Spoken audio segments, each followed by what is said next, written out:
अगर तुम्हारे किसी कार्य से किसी की भी हानि हुए बिना वो मेरी भक्ति करता है तो वो कार्य मुझे हमेशा स्वीकार है।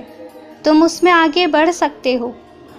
तुम अपने किसी खास दिन शहर से बाहर रहने वाले हो और वैसे में तुम्हें मेरे दर्शन कैसे मिलेंगे, ये चिंता तुम्हारी नहीं है, क्योंकि जहाँ तुम रहोगे वहीं आसपास मैं भी मिलूँगा तुम्हें।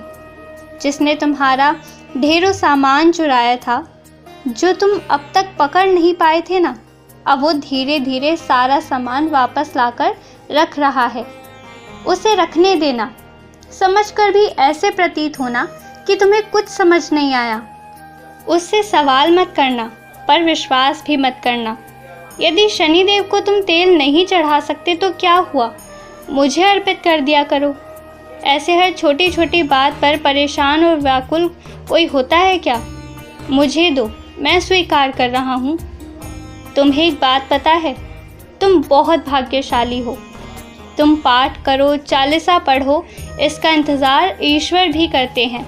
अभी तुम्हें मेरी बात समझ नहीं आ रही, पर भविष्य में जब तुम्हें स्वयं दर्शन होंगे ना, तब तुम समझोगे कि तुम कितने भाग्यशाली हो और तुम्हारे पाठ कितनी अहमियत रखते हैं।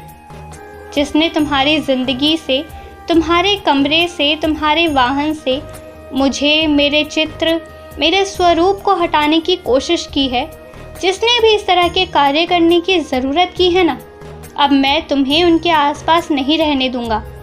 या ये समझ लो कि वो ही लोग अब तुम्हारे आसपास रहकर भी नहीं रह पाएंगे, क्योंकि मुझे और तुम्हें अलग करने वाला कोई बना ही नहीं है और मेरे और तुम्हारे बीच कोई आ ही नहीं सकता।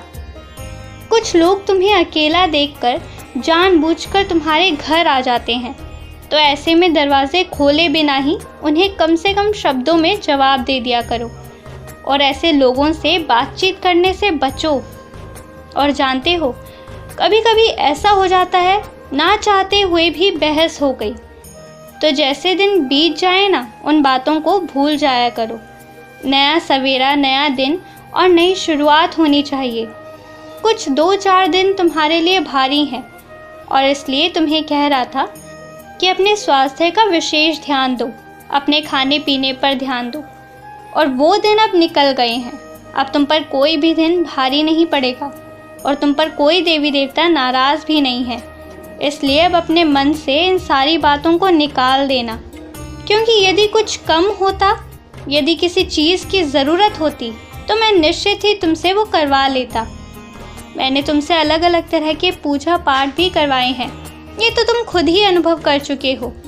जिन्हें जानते हो, जो साईं भक्त हैं, केवल उन्हें ही तुम मेरे चित्र या मेरे स्वरूप भेंट किया करो, अन्यथा बाकी लोगों को कुछ और तोहफे दे दिया करो। खुश रहो, बहुत खुश रहो।